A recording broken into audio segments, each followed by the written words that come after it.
Dude, that's what I'm saying. It's the Cannon Rush series. I was so sure the Cannon Rush series of all series was gonna get blasted through. So that way this series didn't matter how long it took. But no, the Cannon Rush series of all series lasted 4.5 hours.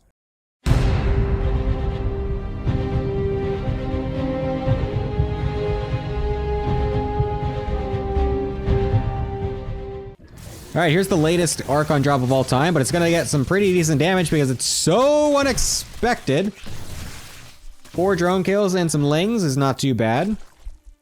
The third base is totally defended, which is nice. He recalls the Archons back to the natural, which is exactly where the mutas are going. So it's an excellent defense here from Heaven so far. If he could just get these Archons actually hitting the mutas, though, and he needs to be using the prism to juggle them around to follow the mutas here, but he's unfortunately not doing so, as he's busy doing other things elsewhere. Oh, the Stormers are forced to go into an Archon, but a nice storm on those mutas actually. Oh my god, a 6 storm. Any upgrade is still good, so at least he got something. Oh, big storms on these Hydras. Oh my god, these storms are wild. Spacey is just really eating them right here. As another army split up very nicely to the top side here. Heaven playing this beautifully on the defensive. Oh, and Stasis Ward catching half of these lurkers, allowing the rest of the units to get absolutely washed here on the ground. Excellent fight. Okay, there's the rest of the army, I was gonna say.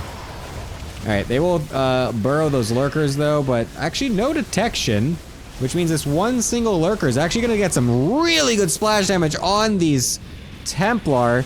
I mean, yeah, this is just looking so good for Heaven. The Corruptors can't get any kind of engagement off on this massive army. The Hydras suiciding to their deaths to get the just barely a little bit of extra information that this is coming, but I mean, this is still gonna be a lot of Zealots coming into this natural. The Queen transfuses are pretty good, and we are getting these quite far away into the back line here. But then that's going to allow the, actually just only a couple of depths to go into the third base. This is not doing as much damage as we really want to, I think, as Heaven. Although this could potentially be pretty good. If we get a nice cancel on this fourth base, would actually be great. And then we can go back into the third as well. With these Zealots, we'll be able to get a couple of drones, surely. This is actually very nice. Across the map like an absolute Giga Chad, not giving a flying fuck what's going on.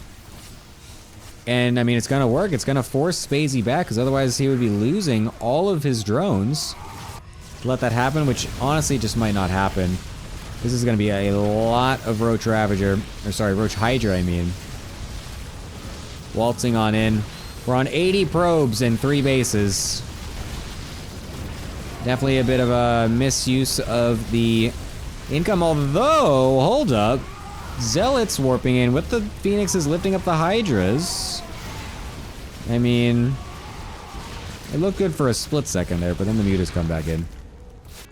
And yeah, I'm gonna throw out a little bit of a spoiler here, because I just want everyone to brace for impact in the way that I am currently trying to brace for impact, because when I was downloading these replays, I did happen to notice that the size of this replay was abnormally large. Definitely in a position that could get surrounded. And it will be surrounded with Hydras on both sides too, so a couple medevacs could get sniped. One of them does get killed off. Now that the boost is over as well, we could be getting a couple more. Oh, and then the Queens are the high ground. Oh, getting both. Oh my god, it survives with 4 HP. That's insane. Momentum on the map to find some damage, but this defensive setup that Goblin's got here is pretty insane. Look at that, he's got like Widow Mines all spaced out and everything. Alright, is Anticore going to be able to get any damage done with this? Because this is an insane setup. We got the Zling-Bane Hydra rushing on into this fourth base. The Banelings trying to get on top of the PF will be able to do so, kill it off. But we're losing a lot of supply to get this done. We're killing 12 SCVs in the same time, but good god, that was a lot of army. Another one. So this is going to start to run thin pretty quickly if he's not able to actually get some real heavy damage. We'll suicide the Banes for the fourth again, but not actually get it. Oh my god, it barely dies. That's crazy that it actually got saved right, or didn't get saved right there. There's so many SCVs and mules around it. Another one. Actually gotten a good trade on the army. This time he does have Vipers to try and get some blinding clouds, and he will be able to do that on top of a lot of the tanks, which is excellent. There's also no PF here either. But then the blinding clouds do start to fade out, and we also have ghosts coming into the back end here. And that was an atrocious trade. Another one. Probably lose a bunch of his armies, as he's going to try to now. As he goes in, I'm trying to do the correct tab thing and zoom out, and I didn't for a little bit. As the Banelings come crashing on in, kill the forward planetary, kill a couple of the bio units, and a Thor, but the ghosts remain strong standing. Oh my god, the snipes. As we are going on in with the Banelings on the left-hand side into a tiny little choke point, we'll be able to kill some of it. And actually, honestly, probably the best fight that Anticore's had in the whole game, to be honest. Fungal, Widow Mine. Ooh. We are committing here. Unfortunately, these Fungals just barely not hitting. Oh my god, the last couple tank shots and the PF shot. Alright, Hydraling going into the main base here yet again, as it's completely undefended, save for a single tank. We got the Bio and Ghost moving forward to the left-hand side here, as this army continues to just stay choked up behind this little spot into the very corners of the map. We're going to try to bust out a little bit here as Anticore, as he's lost his patience, as he really doesn't need to be going for this, honestly, at all. And he's going to lose almost everything for it in one of the worst trades of the game. Here comes the units. I feel like, honestly, the blinding clouds needed to be a little bit earlier, but we will get them off anyways. Yoinking the ghosts into the units as well is an interesting move, but I mean, these PFs just don't die. Oh my god. Yeah, it's just these fuckers are not doing anything. What is going on? I know, this is like actually the worst matchup of all time. Oh shit. Here we go again. Trying to all in this time either. You realize how bad that was going, so it's like, fuck, I need to make some drones this time. And yeah, a parasitic here would be good, just to sort of force Goblin's hand here. Oh yeah, I forgot you're not in this game. There we go. Okay, okay. Yeah, I'm about 2.5, 3 seconds behind. Holy shit! He actually killed like so many of those. Oh my god! Oh damn, dude, Anticore is so based. Holy shit! Actually, got a surround on the drone with the, or the ghost with the drones to at least stop that. But then they also attack on the left-hand side, trying to get through absolutely everything. The ghosts going completely untouched for now, but the Ultras trying to get a sandwich on them. We'll be able to get a couple of them, but so many units getting just blasted out of the game from Anticore. Yeah, and what we a are down terrible to fight. Oh, this is a crazy attack that we're suddenly into right now. I'm not sure where this even came from, but we are actually going for it. We're somehow taking the best fight that we've had all game as Anticore, but the Cloaked Ghosts continue to be something that we can't actually get on top of. As, yet again, I would like to emphasize, there's currently a grand total of about 300 minerals left to mine on this map, and that's it. Stop it. Get some help. Yet. We do get the Swarm Host wave on top of everything, but then the EMPs come off, getting onto the Infestors and some snipes as well. A couple of decent Fungals, but there's really not much else to get onto them with. But we're pulling the drones as well with this army. It's absolutely insane. A random Widow Mine coming into play to get some attack. And we could just run past these ghosts to get a surround, but then a couple of Hellions. 50 more minutes, and Anticore is going to take the bait and try to go up in here, take this position out with absolutely everything he's got. Drones as well. We got Infestors knurling the Thors, and he's actually kind of taking a fight, but then not really, because it's the ghosts that are still alive, and that's what's most important here. Dude, we're going for 10 more Swarm Hosts, but I guess it's just so that we can replenish the 10 that we just lost to that massive snipe move. As we will yet again find a forward position, and the Swarm Hosts throwing out their massive Locust Wave, completely desynced with the rest of the army here, so that is going to be a wasted Locust Wave, doing basically nothing except kill a Thor, sort of. There we go. Alright, here comes another Locust Wave, trying to get on top of everything, and then we're going to get the A move from the different angles into the army. Is it going to be enough? The Infestors just suiciding their way up the ramp. They're not actually getting anything off. Oh my god, we just throw away like 6 Infestors to get 0 fungals, and everything dies. Anticore finally leaves. And yeah, this would normally be a lot of Marines that would be a little bit scary, but again, as we've established here, the Takwa upgrades are so goated that with Guardian Shield, especially if these Zealots run in, okay, not the cleanest start to the engagement. Wow, we have a second attempt at the worst force field of all time, two different people trying to one-up Angrath today. And I mean, that fight was actually terrible because Takwa split up his units, unfortunately, but the problem here for Revo is, like we were saying, the medevac count is so low. We are now triple stimmed with this bio. If we stim one more time, we are going to literally get all the Upar units one tap away from death, and he knows that, and he's really just kind of trying not to do that anymore. But oh no, yeah. He targets the Dark Shrine, but then loses all the Marines and gets nothing. Hilariously enough, though, Takwa's not actually defending the ramp, so they will just come up, but I mean, the battery's so far forward anyway, I guess it doesn't really matter. And so yeah, he should be able to just push this away. He doesn't actually need to chase, he can just come back home. Right. He doesn't need to chase this in any ways, but he is going to do so. He's going to try to trap everything because he's a smurf, and he wants to get the craziest surround for the highlight reel that Kharathos is going to make, but unfortunately he's instead going to just kind of lose it. Oh, he actually does get it. Nice. Eat my words. There you go, Takwa. YOLO. 360 no-scope surround on the 3 Marauders. It knows that it is a very fast robot. He's going to have his sentries caught in the middle of the map before he's able to set up his attack. An extremely bad loss here. Bull doesn't really have that many units. He's got a full wall from the 3rd base, but Jackie can just come over here in the middle of these 2 bases. Getting a couple Adepts in the main base to separate some Stalkers is quite nice. And the Adepts shading on top of everything here. Nice force fields, though, from Bull Milja to deny the rest of the units from getting on top of everything here. But unfortunately, the batteries are actually they're actually healing cannons instead of these Immortals, but they are actually in a nice pocketed position now as well to allow them to stay alive for a long time anyways. And now that the force fields have ran out, it will allow Jackie to get everything together in this fight, which might finally allow him to actually fully win. I don't like this positioning of the War Prism. It's so risky to get blinked on here. Oh no, and he redid it right as the Immortal was dying, so he couldn't shuffle that one around. It's actually very close here, but he's just sieging it right in front of these Stalkers. The blink forward to dodge the Adepts will actually allow that Stalker to get the final kill on the War Prism, which is actually huge, because that's going to allow Bull Milja to actually defend this with a couple more units coming in.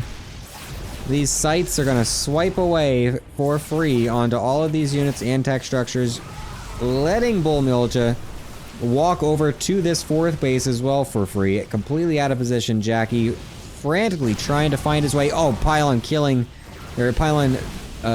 getting killed to deny the Warpin as well. Disruptor unfortunately does not find its mark. The 2nd Disruptor getting a nice Purifier Orb on the Disruptors of Jack. No, I'm not editing these together. The amount of time it would take to render a 7-hour video character, do you realize how long that would take? That would be ridiculous.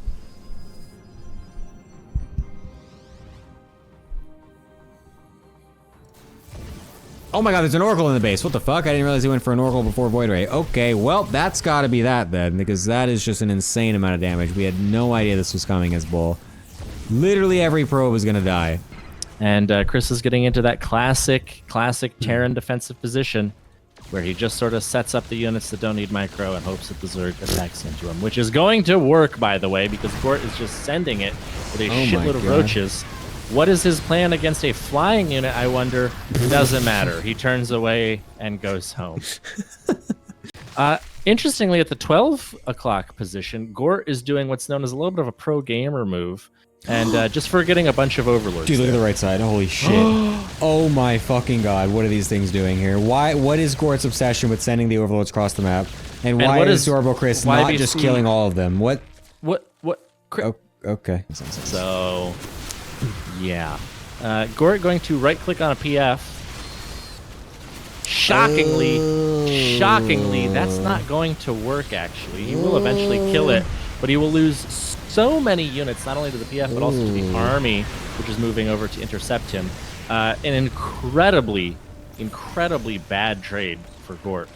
And you can afford to just take fight after fight, but unfortunately, Gort is doing the opposite of that, which is to not get an economy and then still take the inefficient fights anyways. He's going to lose his 5th base here, Blue Flame Hellions will run into the 6 o'clock 4th base. There's just no ability for Gort to take a good fight here. He does get off some very nice blinding clouds, but YBC wisely just backs away with the army that he can and is going to re-engage in a few seconds later, because the Vipers will not have the energy to do that again, and I think it's just all over for Gort here.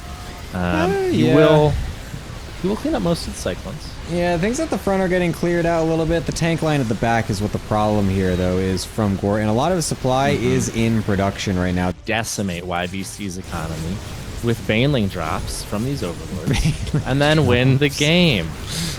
He's gonna Baneling drop a Terran opening for fucking VCs. Okay, he did sort of just let these Lings sit around and not do anything while he lost most of his mineral line, and then he's going to take an inefficient fight in the minerals against the Hellions. But this is all part of the plan, Gemini. No, that's tanking. See, it took damage, but it didn't die. That's what a tank does. And so now that's going to allow him to actually kill with the this battlecruiser's going to die. Yeah, Gemini, you're looking very foolish right Wait now. a minute. Oh my god, dude. Whatever. Sad, but it must be done. I am a fair and impartial arbitrator. He's going to hit some huge-ass blinding clouds on this Holtmech army and move in. Unfortunately, there is still a bunch of tanks in the back, and they do expire, meaning that he gets absolutely blasted, and Gort leaves without a GG again.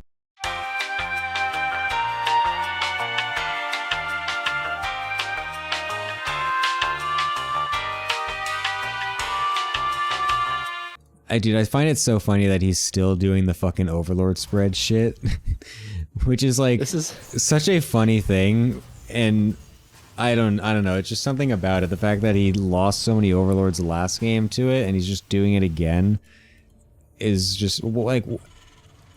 Instead, we could be using all this energy to just spread creep everywhere with our queens to get the same amount of extra map vision, but instead we're doing it with a unit that can just easily die to the fucking flying air unit of our opponent that we've, again, known as was going to be in the game from about 3 minutes ago.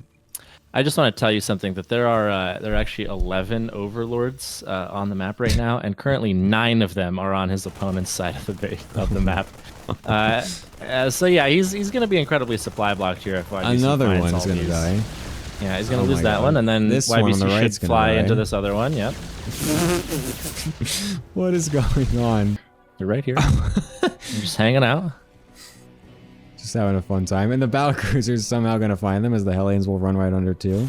Oh my god, we're finding Overlords with Cyclones and Marines on the left-hand side. How many Overlords are going to fucking die this series, dude? I am losing my mind. Oh my god, this is such a fiesta. And there's 3 roaches killing these Cyclones, defending the Overlords on the bottom left-hand side. But then the BC is still killing some of the top right side, but not actually finding all of them somehow. And oh, did he F2? He F2'd. Yeah, of course he did. He had to get away from the 3 free Overlords, which again there's would have actually supply blocked him. There's actually 4 on the top side, and still 2 Holy in the bottom Jesus left Christ. side. God damn, this is base as fuck, dude. I can't wait for Gort to win this game. Dude, I want to see these total supply block time at the end of this game. YBC's oh my god, he's found them again on the right side. Yeah, they still haven't left. This game isn't real. This is a fake game. Nothing that's happening in this is real. What the fuck is going on? The BC kills a couple Overlords, and he gets as his tradition, gets F2'd away. Oh my god. What is happening? Oh, dude. Oh, God, Gort's like, wait, no. Here, you forgot these ones. Quick, take these. Wait, why is he moving? I don't know. Well, I'm sorry. There's no shot that these are like on a hotkey or something, right? Like, you can't F2 Overlords. Why is he doing this? I don't know.